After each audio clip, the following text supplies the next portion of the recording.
Hi there folks, and thanks for joining us today on DocTalk. We're going to have an exciting show. Our guest will be Dr. Daryl Trample from the College of Veterinary Medicine at Iowa State University, and we're going to discuss some things on securing an egg supply, and we're going to talk about some of the things that he does here for the poultry industry in the state of Iowa and here at Iowa State's Diagnostic Lab. Thanks for joining us today, and we'll be right back after the break.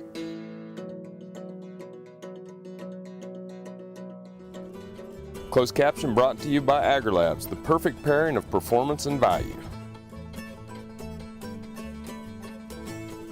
This segment is brought to you by Rotomix, manufactured in the USA and designed for feeding performance in the feedlots, beef production, dairy, and cow-calf operations. Well, Dr. Trample, welcome to the show. Thank you. Glad to be here. Yeah, it's great to have you here. And folks, this is Dr. Daryl Trample from the College of Veterinary Medicine at Iowa State University, where he serves as the poultry extension veterinarian and poultry diagnostician here at the Diagnostic Laboratory, which carries a pretty big responsibility in the state of Iowa. Yes, the state of Iowa is now the #1 egg production state in this country. We have between 55 and 60 million laying hens in production in this state. That's more than the next two states combined. So we have a huge egg industry in this state. Our turkey industry is significant, about 8th in size in the United States. And we have some broilers in this state. Most people don't think about this, but we also have a significant game bird industry. And we have game birds, in particular bobwhite quail and chucker partridge, and most of these are raised and used in hunting preserves. I'll be dang. Well, it is a big industry, and it comes with big responsibility. We've had some great discussions. It's nice for me to come home being an alumni of the College of Veterinary Medicine here at Iowa State and really dig into some of the programs that are really doing some good things, and yours is obviously one of those. And so what are some of the things that you do here at Iowa State? As a poultry extension veterinarian, I take telephone calls and emails and answer questions for people who own birds, all the way from the folks who have just a few backyard birds to the large commercial operations that may have 2 million chickens on an egg production site. So there's a great range in the size of the operations that I deal with. Very often we have questions pertaining to animal welfare. In recent years, backyard poultry or urban poultry have become more popular. Those questions are increasing in frequency. And so there's a wide range of questions, everything from animal welfare to disease problems that the owners might be encountering, and everything in between. Wow. And then I assume that you, on the pathology side of things, you're taking cases that are being submitted to the diagnostic lab and working to solve those issues with practitioners and producers alike. That's exactly right. We have birds submitted to the diagnostic lab intact. Sometimes tissues are submitted, only the tissues, and those we usually do bacterial cultures or histopathology, which is microscopic examination on. And so once the birds come in, we do a necropsy, and that's the equivalent of an autopsy in a human. Right. And so I, as a pathologist, I look at the lesions, which are abnormal tissue changes. And based on the lesions and the history of the case, some tissues will go to the bacteriology section of the lab. Some will go to the virology section. Some tissues might go for microscopic section development. And once in a while we have serology done too. So the pathologist has to kind of know a lot of diseases and know which tests are needed to confirm or deny a diagnosis. Big job. We're going to take a break, and when we come back, more with Dr. Trample here at Iowa State's College of Veterinary Medicine.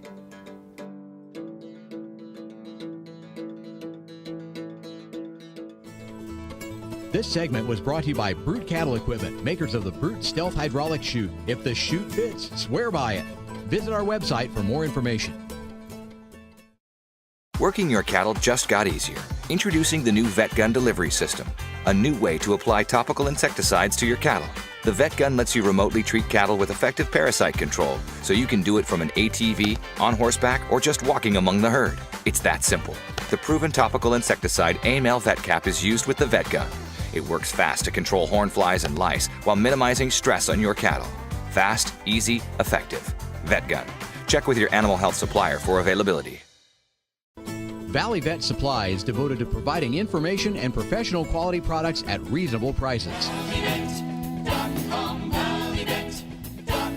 Valley Vet Supply.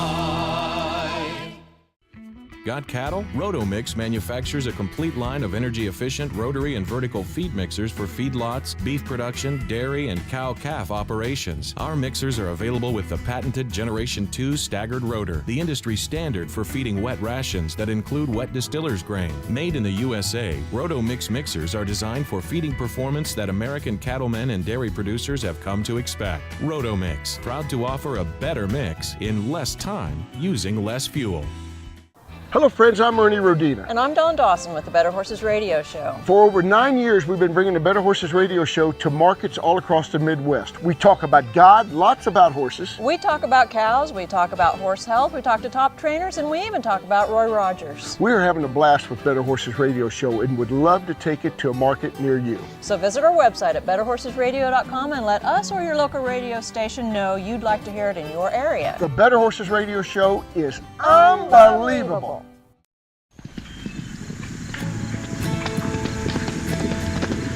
You know, I think people are just kind of born with a passion. I wouldn't be where I am today without that horse. Oh, I'm not passionate about horses. That's just something that's in here. I can't explain it. Some people go to a job every day. I just go do what I love to do. That's all I know is horse.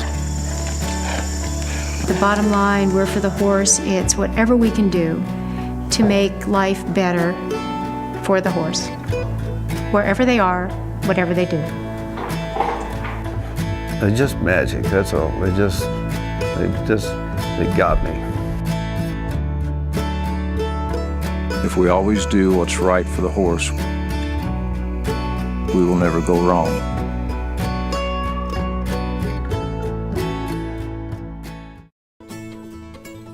This segment is brought to you by Norbrook Laboratories, manufacturers of Enroflox 100, the newest addition to your arsenal for treating bovine and swine respiratory disease.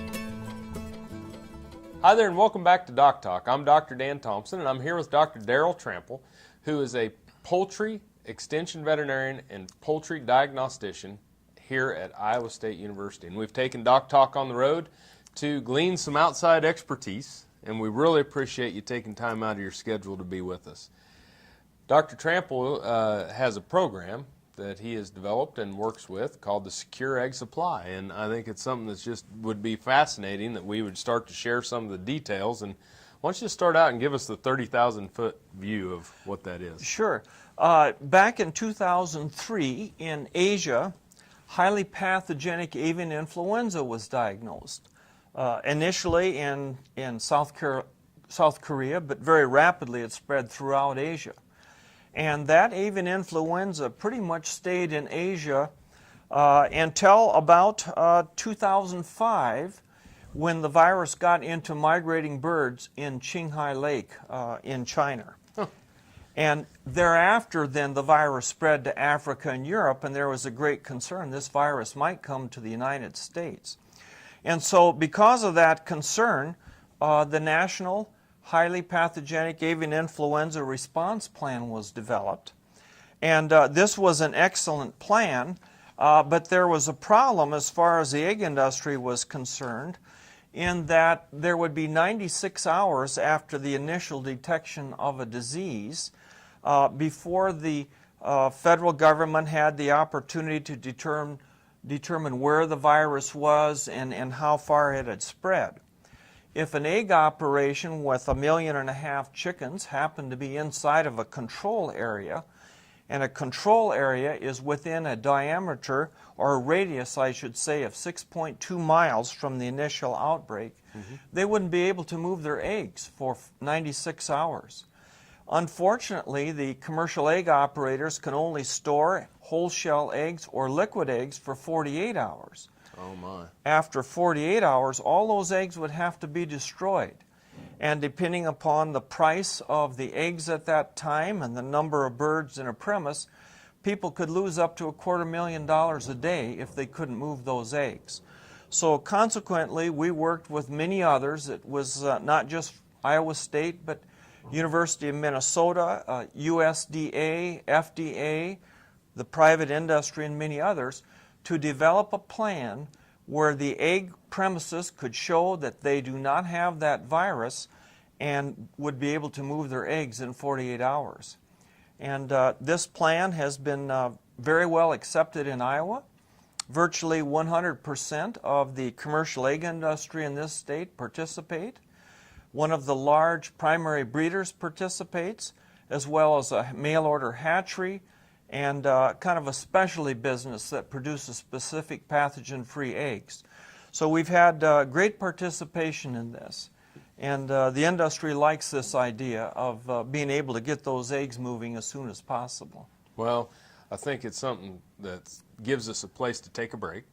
And when we come back, I think the thing that's incredible to me is the forward planning. You know, before we were trying to get to that detection of the foreign animal diseases, and now we're really putting those checks and balances in place that allow us to have a safe and secure food supply. Thanks for joining us. Thank you for joining us. More with Dr. Trample right after the break.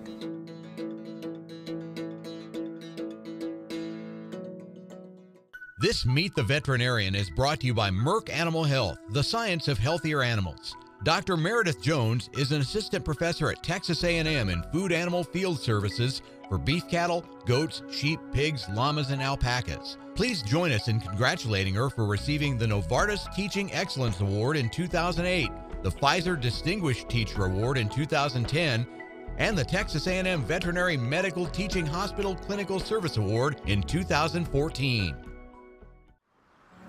As dependable as the sunrise, in dairy parlors, open pastures, on ranches and feed yards across America. A place where reputation is more than a name, where the science of healthier animals is a way of life. It's the responsibility that drives who we are and what we do. Every decision, every day. It's your livelihood and our responsibility. This hog is head over hoof for meal made from U.S. soybeans. Now, one hog isn't that impressive, but suppose we add another, and another, and another. Before long, you've got billions of hungry customers around the world all clamoring for the same thing. Our soybeans. Learn more about the billion-dollar appetite of animal agriculture at BeyondTheElevator.com. Brought to you by America's soybean farmers and their checkoff. The Kansas State University College of Veterinary Medicine is a leader in food animal research and education. Our researchers are constantly expanding the knowledge of animal health and food safety. Through the Veterinary Health Center and the Kansas State Veterinary Diagnostic Lab, we provide practical services for animal producers. Home of the Beef Cattle Institute, the college is committed to animal welfare training and research. The Kansas State University College of Veterinary Medicine, knowledge and service for the future of animal production. Cow-calf, stocker, and feedlot producers know that effective parasite control improves overall herd performance and profitability. Norbrook offers a comprehensive, economical line of pour-on and injectable parasiticides for every livestock operation. Consult with your local animal health supplier to set up a program that protects your investment and brings larger cattle checks this fall. See for yourself why the Noromectin line from Norbrook is the practical choice for your herd. Hi there, Dr. Dan from DocTalk. Be sure to join me next week as we're going to discuss some new vaccine technology developed at Harris Vaccines. Be sure to join me here every Monday afternoon at 4:30 p.m. Eastern Standard Time right here on RFD TV, and I'll see you down the road. TrueTest Group, weighing systems, electronic identification, EID, electric fencing, and dairy automation systems help farmers and ranchers around the world manage the performance of their livestock for ultimate profitability. Hi there, folks. Welcome back to DocTalk. I'm Dr. Dan Thompson, and we are on the road at Iowa State University's College of Veterinary Medicine, and Dr. Darrell Trample is our guest, and we're talking about secure egg supply. And when we left, we were talking about the unique part of the program about keeping eggs viable in the face of an outbreak and keeping production moving forward and food security. And so let's continue on about that and get down to some of the specifics. Sure. To move eggs, everyone has to be assured that those eggs are free of any virus, and the flock that originates those eggs or lays those eggs does not have virus. And so we have developed a preparedness option for people who want to prepare before an outbreak. And this option requires training. We go out to the individual premises and we train people there to take samples so that in the event of an outbreak they don't have to wait for the federal or state government employees to come along and get the samples. The samples are taken from the roof of the mouth and placed in brain heart infusion broth in a little tube. Those samples are collected in the morning. By noon, we plan on having those samples arrive at the diagnostic lab. During the afternoon, there's a test called a PCR test that can be done in about 3 hours. And that test is mechanized, and you can run a lot of samples in a short period of time. So by the end of the day that the samples are collected, results are known, and the results are forwarded to the incident command. The incident command is the organizational structure of the federal government that control these outbreaks when a foreign animal disease occurs. So the testing gets done from every house, every day. Results are known at the end of each day. If the tests come back negative, if the chickens in that house are acting normally, they're eating normally, they're drinking normally and producing normal numbers of eggs, and the mortality in the house remains within normal levels, then those eggs are able to go to market. And they are put into a truck, and the truck is sealed, and nobody opens that seal till they arrive at their destination. And I think it's important that people understand this is in the face of an outbreak. We're trying to right. find the herds or the houses that are unaffected so that we can still have eggs. That's exactly right. One other key part of this preparedness planning is that Iowa has a Memorandum of Understanding with several adjacent states that Iowa egg producers do business with. We have a Memorandum of Understanding with Minnesota, our state to the north, Nebraska, our state to the west, Michigan, and Colorado.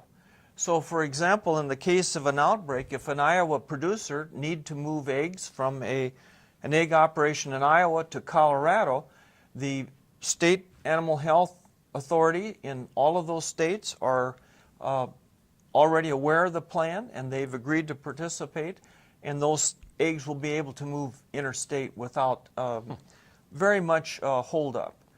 We think Wisconsin will soon join the plan as well. Very important to move in those. We're going to have to take a break, but when we come back, we'll kind of wrap up and talk a little bit more, but really appreciate what you're doing. Okay. Thank you for watching DocTalk, and we'll be back in a minute.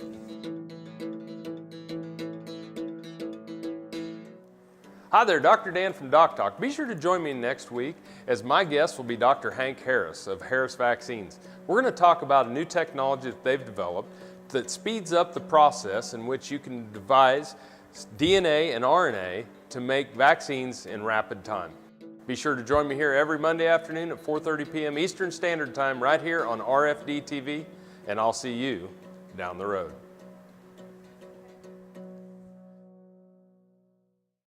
Beef producers asked for it, and Norbrook delivers. Introducing new Enroflox 100, the newest addition to your arsenal for treating bovine respiratory disease.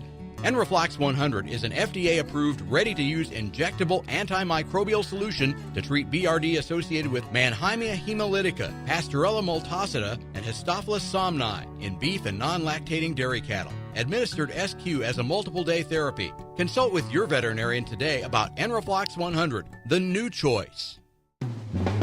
Hi, I'm Kevin Ochsner, host of NCBA's Cattleman to Cattleman and Colorado Rancher. Join me each week as the National Cattlemen's Beef Association brings you the latest updates in industry information and market news. Plus, each week we provide important educational information and features on cattlemen from across the country just like you. And we can't forget our favorite cowboy poet, Baxter Black. Join me for NCBA's Cattleman to Cattleman, debuting Tuesday nights at 8:30 Eastern, right here on RFD TV. We've started giving our bulls a shot of multi-min 30 days ahead of our semen evaluation tests.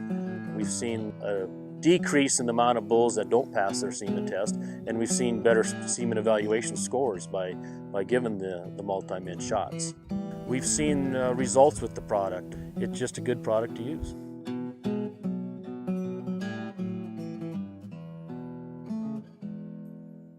This segment is brought to you by the Beef Quality Assurance Program and the Kansas Beef Council, improving animal care and beef safety for more than 20 years. Hi there, folks. Welcome back to Doc Talk. It's Dr. Dan Thompson here with Dr. Darrell Trample, and we're at Iowa State University's College of Veterinary Medicine. We've been talking about a secure egg supply, and you know, we have a lot of contemporary issues around our food animal production systems, and whether it's food safety or sustainability, and the one that we've talked about during the break was animal welfare. And I think there's a lot of questions about welfare, especially when you're talking about egg production. And you know, what are some of the things or highlights that you see here as we close the show?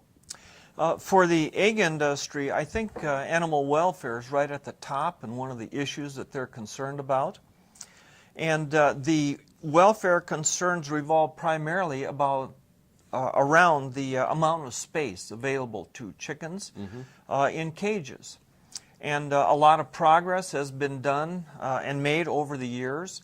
The United Egg Producers now recommends twice the amount of space per hen that they used to. And interestingly enough, about a year or two ago, the United Egg Producers and the Humane Society of the United States reached an agreement, a compromise on the animal welfare issue. And as part of this compromise, the agreement was that chickens would stay in cages, but it would be a very different kind of cage. These would be cages that maybe have 50 or 60 chickens in them instead of maybe 6 or 8. They would be much larger. The cages would have nests that the birds can go in and lay their eggs.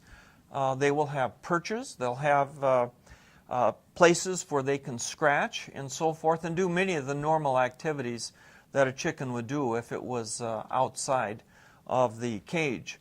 The issue has not been resolved yet, in that the desire is for the federal government to make this an official approved law. The reason this is so important to the egg industry is that over the last few years, many different states have started to enact their own laws and rules and regulations.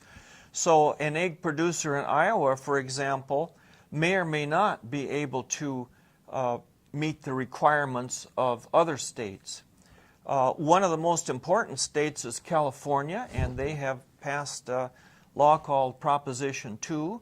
And under this proposition, birds have to have lots of space. And the problem is that California now requires all eggs entering the state to have the same space requirements. And so we then have an impairment of trade across states. And that's a big issue for a state like Iowa, where the vast majority of the eggs in this state are exported to other places in the country. So free movement of eggs across state lines is critical, and some kind of an agreement is needed to make that happen. Well, thanks for being on the show today. And, you know, it's very interesting to me on how we're preparing to keep secure food supply, whether it's a welfare issue or a disease issue, and really appreciate the efforts that you're making to help us do that. Thank you very much. I'm glad to be here today. Thank you. And thank you for watching Doc Talk. And if you want to know more about the show, you can go to us at www.doctalktv.com. Remember, always work with your local practitioner. This is Dr. Dan Thompson. Thanks for watching Doc Talk today, and I'll see you down the road.